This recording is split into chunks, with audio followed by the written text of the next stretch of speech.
and he's doing his little play box on every single one of them. It's clearly a birthday present. And, because why wouldn't he just strap on a bass, and Yeah. some pedals?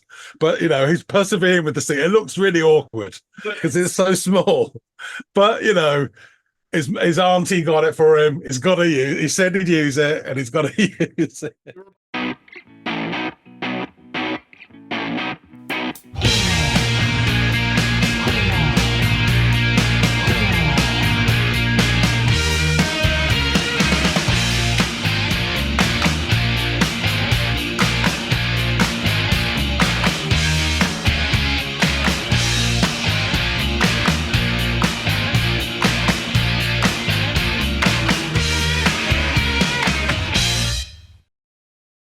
Hey, everybody out there. Welcome back to another episode of the Audiophiles. It's Annie's John, and it's time to dig into some music. And John is going to be offering up something for me to go off and listen to, react to, and then we're going to come back and chop it up a bit. But in order to get the wheels in motion, I'm going to need to know what song, what artist. So please, John, divulge. So, a certain mademoiselle that we have sampled before, PJ Harvey. Oh, okay. We are going back to the well. I sort of my scattergun approach to the jazz funk odyssey that was REM is coming more into focus with Madame Harvey, and I'll try and get them a bit more sort of once a month. So we're on to the next album and the next track. And this song is called A Perfect Day, Elise. And since we had so much from the last one, we got another live performance, this time on Uncle Dave Oh, Letterman. excellent, excellent. All right, so her continued American late night television tour continues. Here we Mm. got this Leno. Now we're doing Letterman. You said this is the very next album from the last tune that we did by her. Yeah. Okay, all right, interesting. Well, I enjoy going to this well. I have enjoyed going to this well every time we have, so I'm sure there won't be any difference in my experience here. So let me go off, see what she has in store for the late show and myself, and I will come back and let y'all know what I think.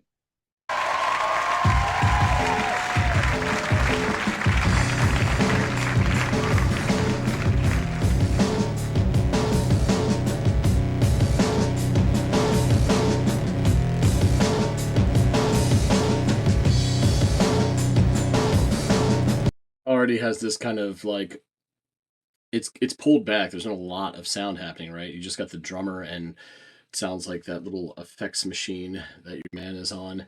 What he's doing kind of provides this like industrial bass kind of like affected kind of like whirring low end sound with that drum beat. It does give it like an industrial feel. And I like it so far. It's just instantly like moody and like there's something kind of beneath the surface there, which kind of fits a lot of what I've heard from PJ, as well as just her overall vibe that she kind of gives off. So yeah, 18 in and everything is kind of checking boxes and checking out. So let's see where we go.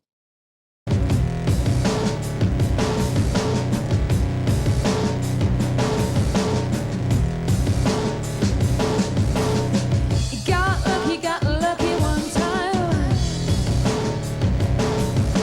Hitting with a girl in room 509. She turned her back on him, facing the frame. So listen, Joe, don't you come here again. A white sun scattered all over the That sea. guitar. Oh, and his the kind of falsetto accompaniment there. I wasn't expecting that. Love the way that guitar came in. It's just enough, back in the mix that you have to kind of search it out, but it kind of like slowly pierces through the heaviness of that kind of rhythm section that we have going on between that kind of like industrial affected noise that is being played as well as the drums. So yeah, to hear that kind of it's got a brighter sound comparatively speaking, but it doesn't add any like it's not like it's a ray of sunshine piercing through the song. It's just something, the hint of something, and that's kind of ambiguous enough to make it kind of perfect for this. It's not too heavy-handed. So listen, Joe, don't you come here again. A white sun scattered all over the sea. You think of nothing but her name, Elise. God is the sweat running down his back. The water soaked her blonde hair black. Perfect day, a perfect day. Elise. I like that.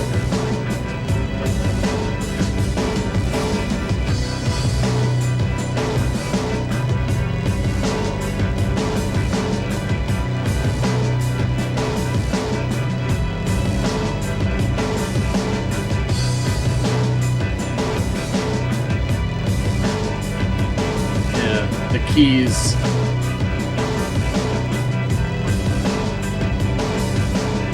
He got burned by the sun.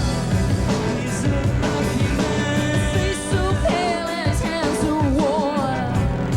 And the sky let him stop in room 509. As he turned away, said a prayer, pulled the trigger and cried. Turning wide. It's a perfect day. A perfect day. Elise. I love that.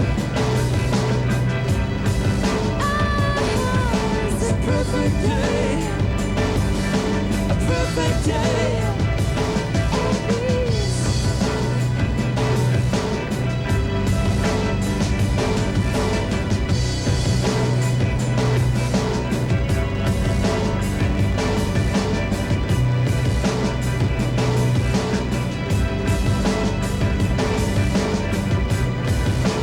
Keys.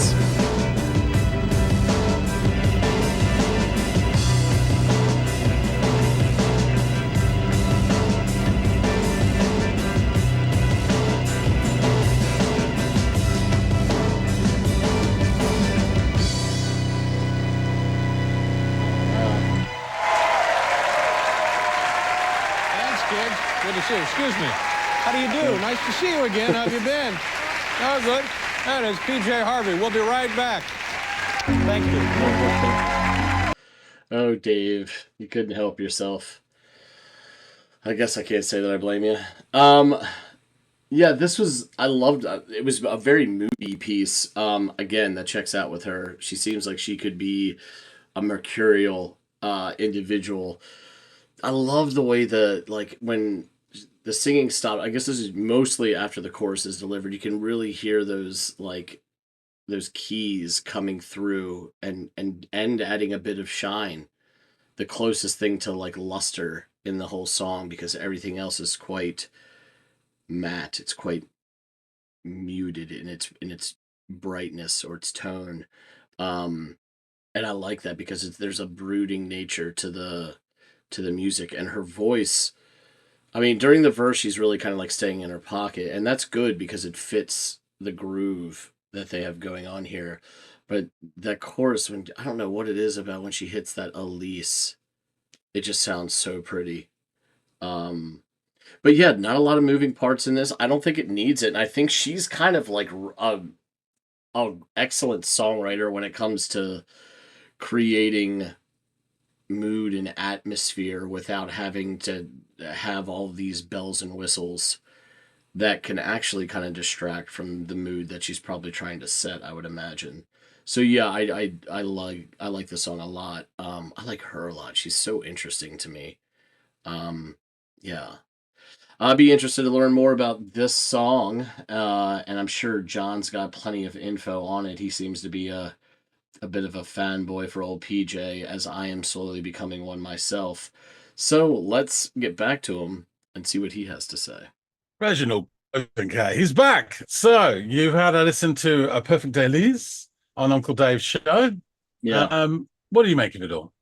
Well, I'd like to say that if at all possible, let's continue this idea of every time we do a PJ Harvey, she is on a late night show playing live, because I really enjoy watching everything, even Yeah. though there hasn't been a lot going on, as far as like the performance. There aren't a lot of moving pieces. There aren't, there's no visual show to go with it, other than just kind of like her in the moment. And in this case, her and her band in the moment. But I really enjoy watching it and watching her perform. Um, She's very watchable. Just the minuteness of like facial, well, it grips me. I just think she's really watchable.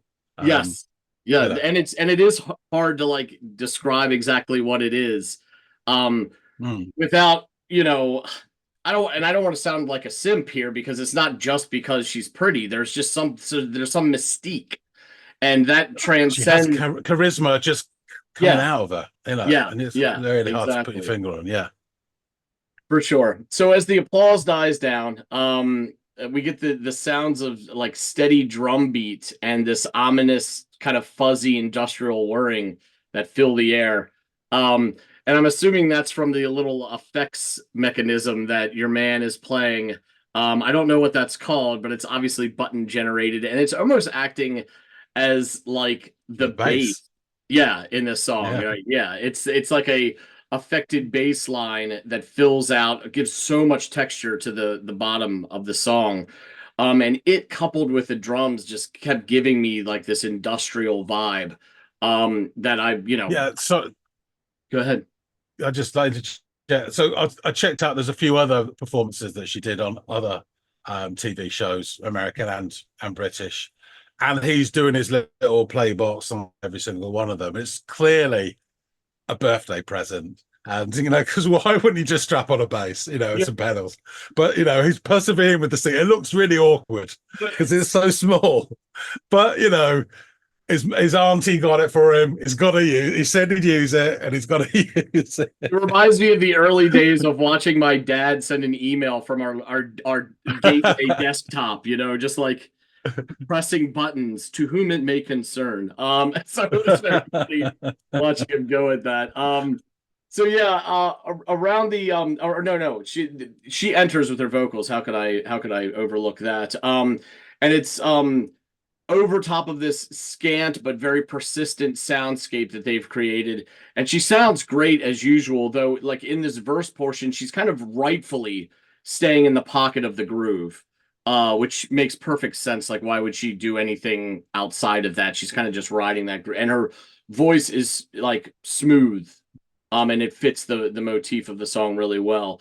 Around the 52-second marker, I catch the first bit of light guitar work as that guitarist kind of strums gently, and it pierces the heavy rhythms of the song, adding just a touch of twangy brightness, but nothing that changes the already semi-dark mood of the atmosphere. It's not like it's this big ray of sunshine that kind of takes the edge off. It's just like this thing that you have to sift through a little bit to find back there.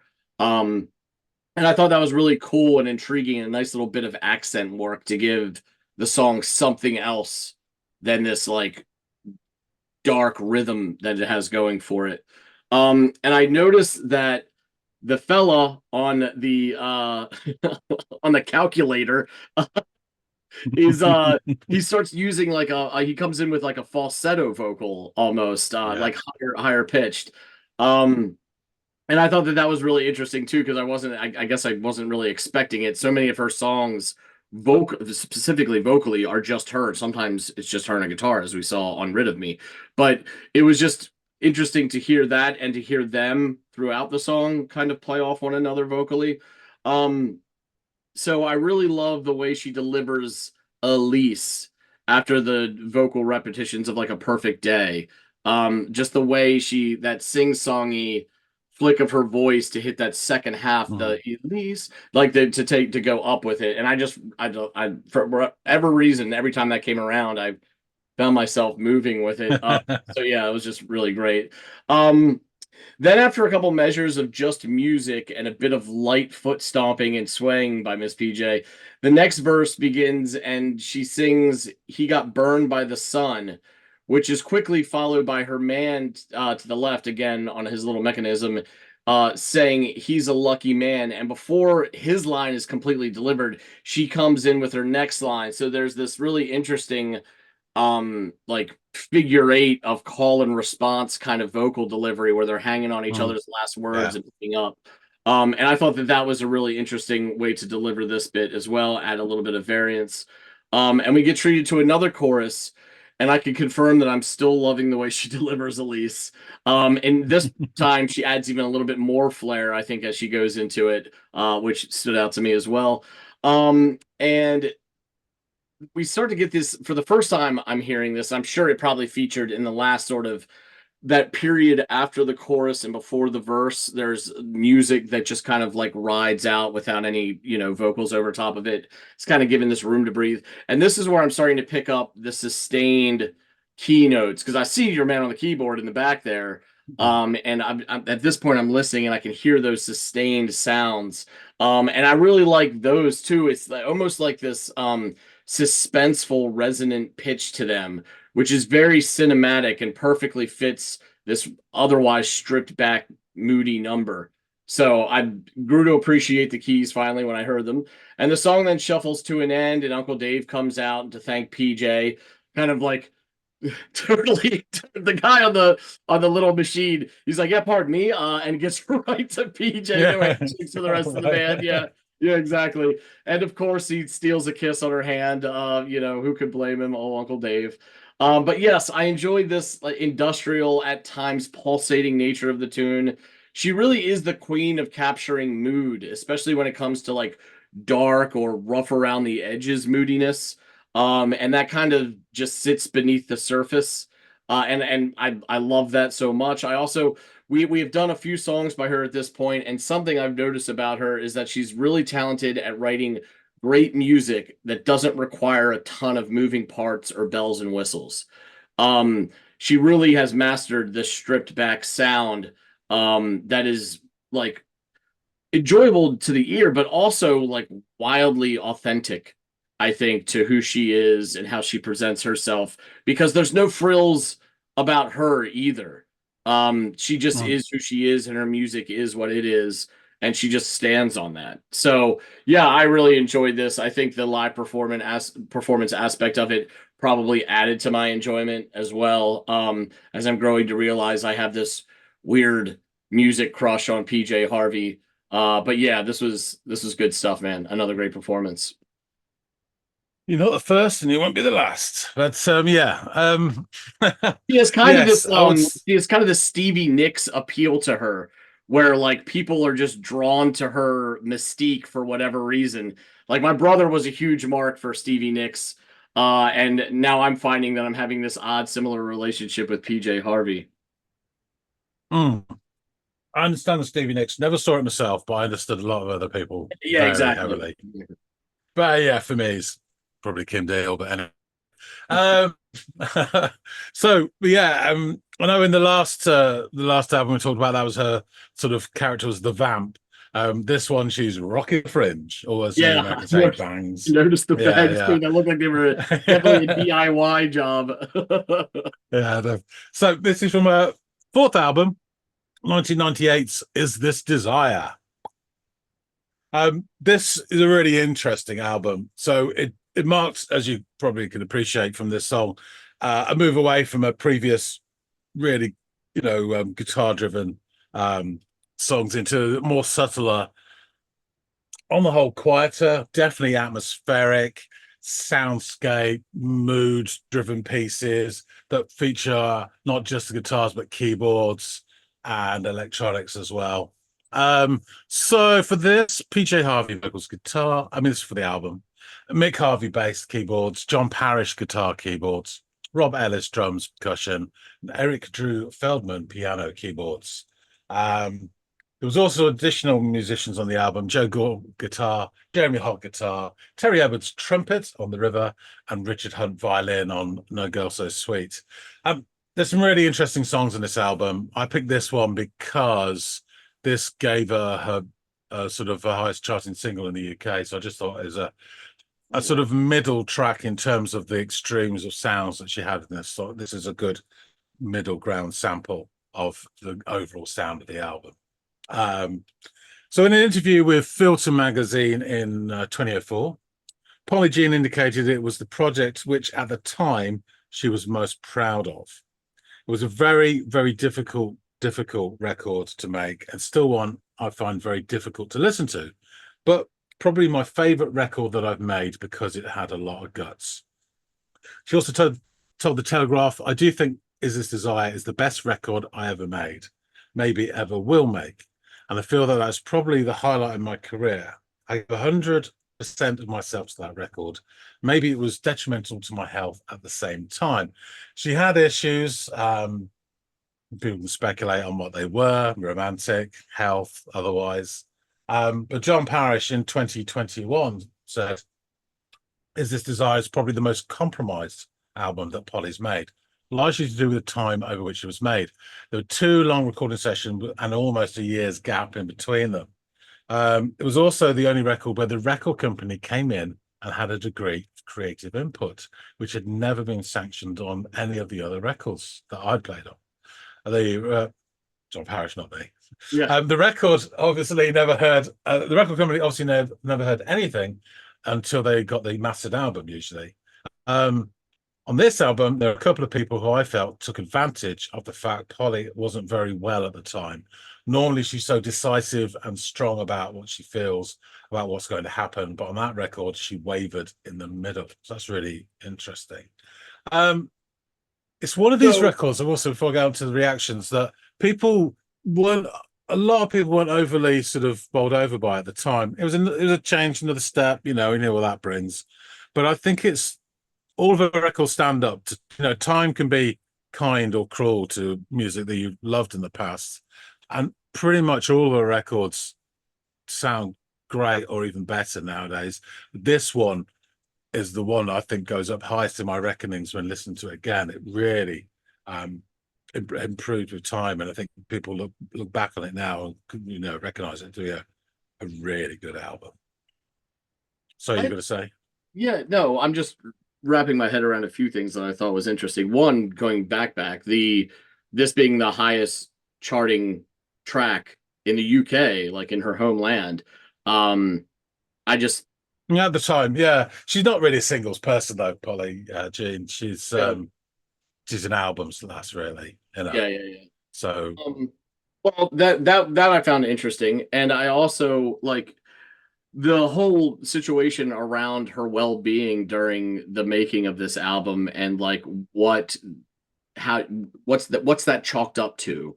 I know that you had kind of left it open with open-ended with like love life, her personal, like her health, her well-being. Do we, after all this time, is there any clarity on that, or why that was? No, I didn't. I didn't really look into it too much because there's so much speculation all the time about her romantic life, and so much speculation and false reporting about her health, her eating habits, all this sort of stuff. And it's not really healthy to speculate on it, and it's not really for us to say. So I don't know what the issue was. She seems okay. So yeah, that's her business. But it's just always been kind of. Yeah, it's happened a lot. Less and less now, but back then, definitely. Yeah. That's. I just hate when people try to gin up stories without knowing anything, and if she ever provided closure on that. Not that she's obligated to or in any way, shape, or form. I actually she's kind of good at that in general. Like when people come at her about, the sexism or the idea of being a sex symbol and all of this, she seems very good at deflecting all of that. And in a way, by doing so, it kind of holds up a mirror to those that are talking about it, and becomes less an indictment on her. And I think that that's just clever, almost marketing and PR work, and how to deal with this stuff, especially as a woman in a male-driven kind of industry and world. So it's probably best that she just take the high road and continue to occupy it. Yeah, and of course back then, 90s, still strong women, were there to be shot down, particularly by the music press and society in general, I guess. Yeah. It's changed a bit now. It's still there, but it's not as bad as it was. Anyway, the album was met with critical acclaim. Q magazine praised the record as one of the most artfully truncated missives of bleakness and pain to have emerged since the dawn of the CD. Dazed and Confused claims Is This As I will be a classic of the next 10, if not 20 years. It has the impeccable timing of jazz, the arrangement of a classic dance track, the depth of an orchestral symphony, and the emotional charge of gospel. Interesting, on Album of the Year website, it has a critic rating of 72 out of 100, but a user rating of 84. That's quite a difference. And there's plenty of comments on there, but Entertainment Weekly said, sure, Harvey's a romantic nihilist, but she's also a brilliant formalist. And this desire may be her most musically daring and fully realized effort. Conjuringly chilly, post-industrial soundscapes that sound like assembly workers toiling in hell, her voice floating over everything like a spooked seductress. Desire seized with hypnotic power, 100 out of 100. It received a Grammy Award nomination as Best Alternative Music Performance of 1998. It also gave Harvey her biggest hit in the UK with the single A Perfect Day, Elise, which got to number 25. The second single off the album, The Wind, charted at number 29. So there you go. It's not radio-friendly stuff, to be fair. And where it will, that sort of audience for that music wasn't really in the mainstream. You had Radio 1, Radio 2, that's really, and then you had, independent parts, which is really small numbers. You've got things like Six Music now, which is, right in that slot, and millions more would listen to it now rather than going out and buying it themselves. Anyway, to the lyrics, and then further information. He got lucky one time, hit him with a girl in room 509. She turned her back at him facing the frame. She said, listen, Joe, don't you come here again.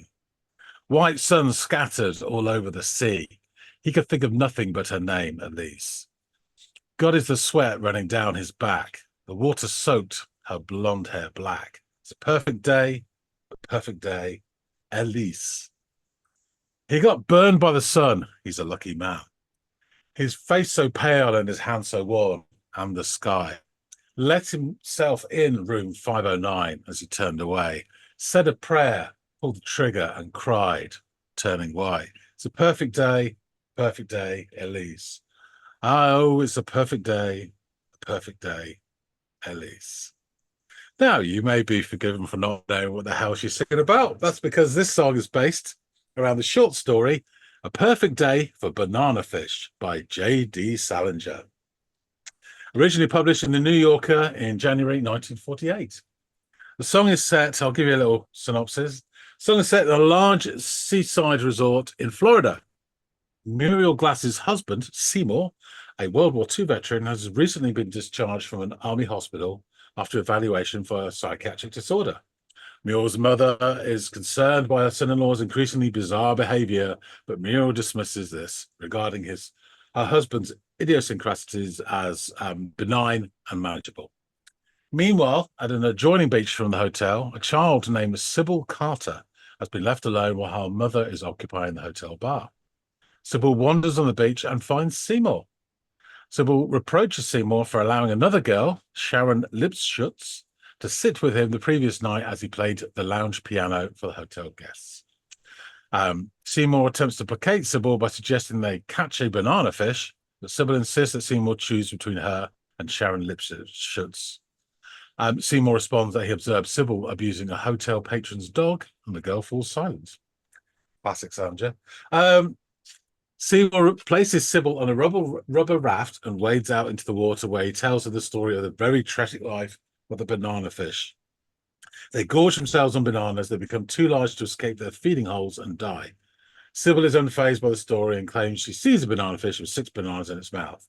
Seymour affectionately kisses the arch of one of her feet and returns to the shore, where she departs. Returning alone to the hotel, Seymour goes into his hotel room where his wife is taking a nap. He retrieves a pistol from his luggage and shoots himself. There you go. Yeah, happy little short story, but it's also been speculated there are another of other literary references in this album. Definitely Flannery O'Connor's work is checked a number of times. The song The River is based on a story of the same name by O'Connor. Joy refers to the story Good Country People, and No Girl So Sweet takes lines from The Life You Saved Might Be Your Own, both by O'Connor as well. Angeline borrows lines from Salinger's Pretty Mouth and Green My Eyes, and both The Wind and Catherine are based on the life of St. Catherine. Her tortured death gives us the Catherine Wheel firework. Other fans have linked the song Catherine to the songs that Catherine's in Wuthering Heights and in Pride and Prejudice. And any other song from this period onwards that has doomed or tragic love is always linked to the breakup with Nick Cave. So there you go. Yeah, I think it's really interesting. I was just going to say, sorry. not to linger on the inspiration and her state going through the writing of this album, but I would say that some of those stories and the morals thereof are perhaps indicative of, like, if that's the kind of like thing she was thinking about or reading at the time, that's very interesting, and gives you maybe a clue into her, like, that dark headspace she was in or had to be in to generate such a powerful album. Yeah, definitely. I think it's a really interesting album. There's some great tracks in it.